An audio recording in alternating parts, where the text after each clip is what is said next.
أعوذ بالله من الشيطان الرجيم بسم الله الرحمن الرحيم الصلاة والسلام عليك يا سيدي يا رسول الله وعلى آلك وأصحابك يا سيدي يا حبيب الله السلام علیکم ورحمۃ اللہ وبرکاتہ۔ امید ہے سب دوست خیریت سے ہوں گے۔ آج ہم انشاءاللہ عز و جل خلاصۃ النحو کا آغاز کریں گے۔ تو آج ہم خلاصۃ النحو کا جو پہلا ہے جو سبق جو اصطلاحات ہیں تو وہ پڑھیں گے۔ تو آج ہم اصطلاحات پڑھیں گے، تو آئیے بڑھتے ہیں اپنے سبق کی جانب۔ تو سب سے پہلے اصطلاحات یعنی کچھ ضروری اس علم کو حاصل کرنے سے پہلے کچھ ضروری چیزوں کا سمجھ لینا ضروری ہے، تاکہ آگے ہمیں سمجھنے میں مزید رغبت حاصل ہو۔ تو یہ کچھ 11 اصطلاحات دی ہوئی ہیں، تو ان کو اس ویڈیو میں ہم سمجھیں گے، ٹھیک ہے۔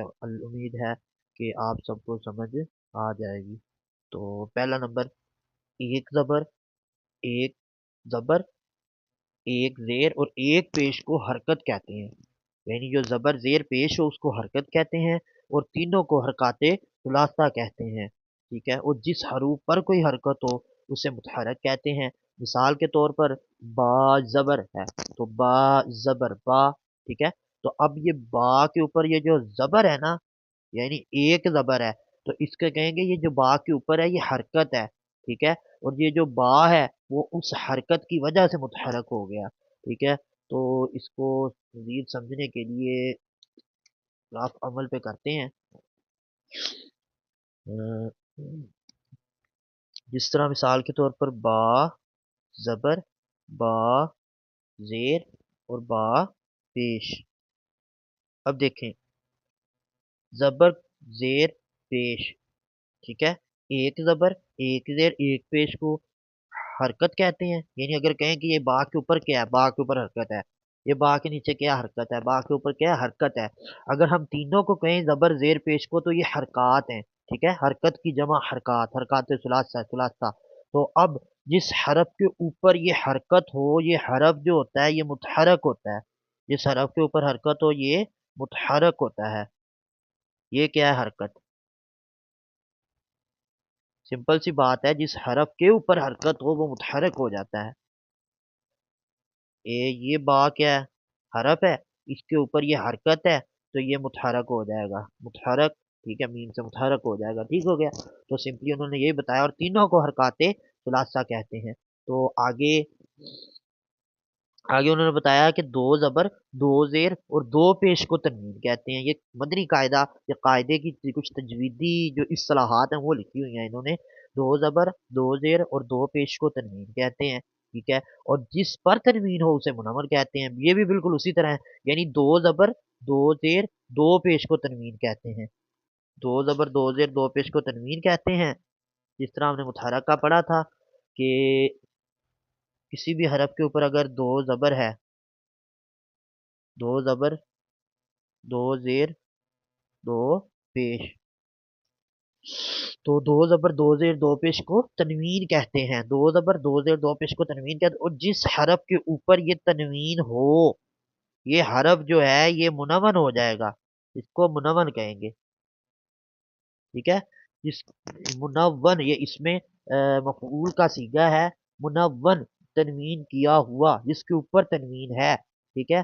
تو اسی طرح متحرک بھی اس میں مفعول کا صیغہ تھا کہ جس کے اوپر حرکت ہے، حرکت دیا ہوا، جس کے اوپر حرکت ہے، جس کے اوپر تنوین ہے، جس کے اوپر حرکت ہو وہ جو حرف ہے وہ متحرک ہوتا ہے، جس حرف کے اوپر تنوین ہو وہ جو حرف ہے وہ منون ہوتا ہے، ٹھیک ہے۔ تو اب آگے انہوں نے لکھا ہے کہ ایک یا دو زبر کو فتح، اب فتح کسرہ دمہ، یہ بھی حرکت کی ہی کچھ آپ لگا لیں کہ اس کی ہی کچھ کیٹاگری ہیں۔